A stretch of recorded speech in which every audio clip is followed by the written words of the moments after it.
Hello trips and welcome back to Herring's Rest. Today's part 2 of my new locos that I got in the holiday video. And I got this. It's a West Country class, a spam can. Now you can blame this purchase on my friend Ian because I wanted one of these for ages and I thought my layout's not big enough to run a spam can. And he was like, yeah, it's no bother, you can run it on that, no problem. So, this is Ian's fault. Right, we'll have a look at the end of the box.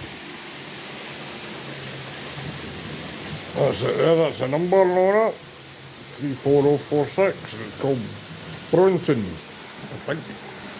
Yeah, that's how you pronounce it. And I got this in MT Games and I paid £267 for this. Well, I don't know if that's over the top or what, but I really don't care, because I like it. Right, we'll have a look at the logo now. Right, and here it is here, Brunton, a spam can. I love the way this is painted. The lines of it are superb. Even the numbers on the side. Wee badge, you know the wee printed in the boat there, you can just about read. Quite almost see if you can get it to read that. There you go. West Country class. Lovely. I love all these brass pipes and all that that's here.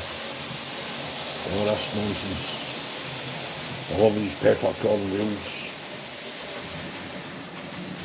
Alright. So look at the tender.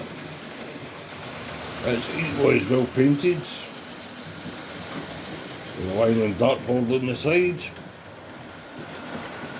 Bogies look quite good. Right, up to the front now. It's got a lamp irons, the head code number. The wee hook here for your 3-link chain coupling. Yep, sprung buffers. These smoke deflectors, that looks superb, don't they? Now how good does that look? Oh, fantastic looking body. Right, up on the top now. Along with a lum. Metal whistle and safety valves. Unfortunately just a moulded roof vent, but hey, who cares? And I believe this coal load is removable because it moves about when you pick at it, you know. The top of the tender's well detailed. The back of the tender with all the handrails.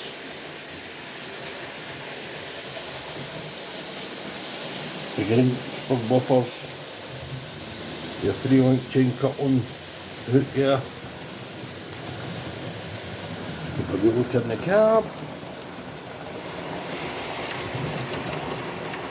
That's really well taken, isn't it? Give you a crew in there, that looks brilliant.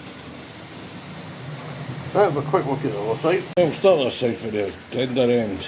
Well, it's looking quite good on that side. As you can see, there's still more detail on that cab. On the brass pipes. This one's actually got a moving bogie. The bogie actually swivels on this, unlike the Coronation. Then board looks quite good.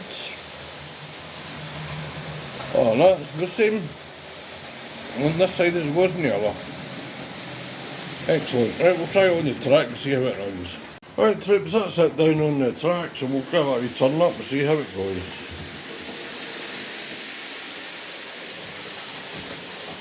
Oh, and it's off and it's almost silent.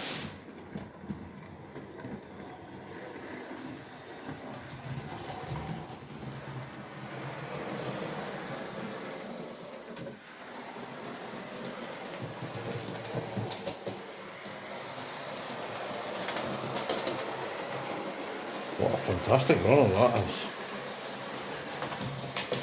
That just looks apart, doesn't it? So £267, maybe a wee bit more than I should have paid, but I'm quite happy with it. And it runs well. So I'll leave that to run in and we'll have a look at another one then, eh? Quickly, before we have a look at our locomotive, I'll have a look at the destruction manual. Usual Hogby gubbins. Your lubrication points. How to fit the details. How to disconnect the tender. How to remove the loco body.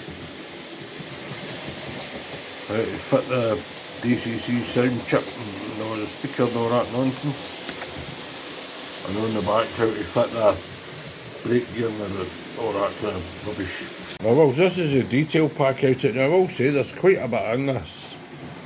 It includes a driver and a fireman and tools and brake rods and a coupling for the front. I think there's 3 link chain couplings in there. There's discs, lamps, all sorts of nonsense in there. Plus a wee destruction pack on how to fit it all. For dummies like me that don't know where things go and stuff. Alright, so that's a little bit of West Country now. I'll come back to that later on. Alright guys. Right troops, this is a box I got my next loco in. As you can see there's a small detail bag in there with it's got a coupling in it and 3 link chain coupling, couple of wee bits and pieces. Not a lot. Right, now for this locomotive I paid 75 quid second hand. I also got this in NT Games and Western Supermare. I'll show you what it is. There you go. It's a Fowler 4P. Alright, that's a number it. Right, now we'll have a look at the loco. Now, I love all the brass pipes and all that. Again, the livery application, etc. is absolutely brilliant on this. And for us as a second-hand locomotive, I don't think it's been used very much. Right, we'll have a wee look at the front. Let's see if we can get it in focus. There we go.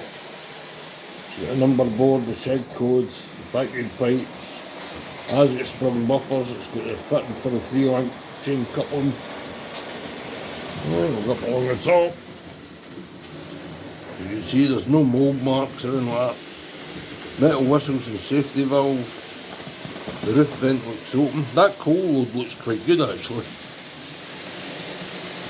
In the back here there's a vacuum pipe, footrests, plate on the back, again sprung buffers on the back, NEM coupling, the metal grills on the windies and that, stop the coal breaking them.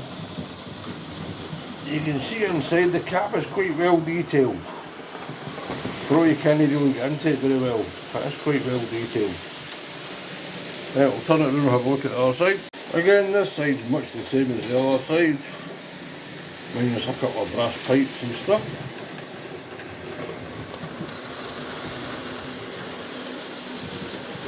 Right, we'll stick this on the track and see how this runs. Alright troops.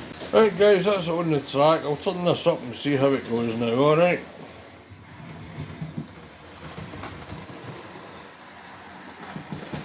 Oh, that's kind of stopped dead. There we go, it's just needing a wee warm up. It's probably needing a wee service, because I don't think it's been used very much.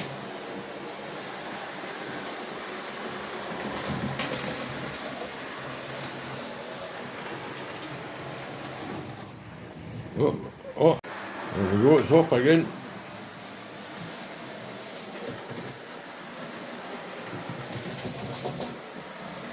So I'll give us a wee service. And then we'll try it again, alright? I'll let it run round the now.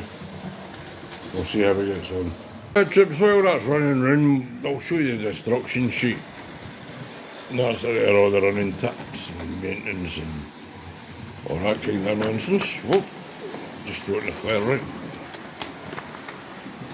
There you go, how to lubricate it. How to take the body off. How to replace the motor. Why would you want to do that? I'm sure you need to do that. And on the back, just fit the brake rods, which are already fitted on it. So, but I say it doesn't have a DCC chip or anything like that in it because it's a wee bit too old. But I thought for 75 quid in the condition it was in, I was like, yeah, that'll do for me. It's a nice wee runner, it's really quiet. Nice wee addition. Right, so that's both the locomotives running now, so I've got the West Country, the spam can pulling, just 3 assorted coaches of different manufacturers, Hornby, Bachmann, you know. It's all I could bother rummaging about to get out, you know. And the 4MT, well the 4P, is pulling a mixed assorted goods train. This one also seems to have found this dodgy piece of track, but my proper north stops on, so I'll need to have a good look at that. And it trips, I'll leave you with a couple of running sessions of these two, well, a couple of running shots, no sessions, but you know what I mean. Remember, like, share, subscribe, all that kind of garbage to get more of this rubbish I make. Oh, by the way, I'm not sponsored by anybody, I'm not affiliated to MT Games or Hornby or anybody. Alright, just to make that clear, guys. Because nobody in their right mind would sponsor me to do anything, you know what I mean? Right, so I'll leave you with some running shots and then I'll just shut up, okay? Remember guys, like, share, subscribe, all that kind of rubbish.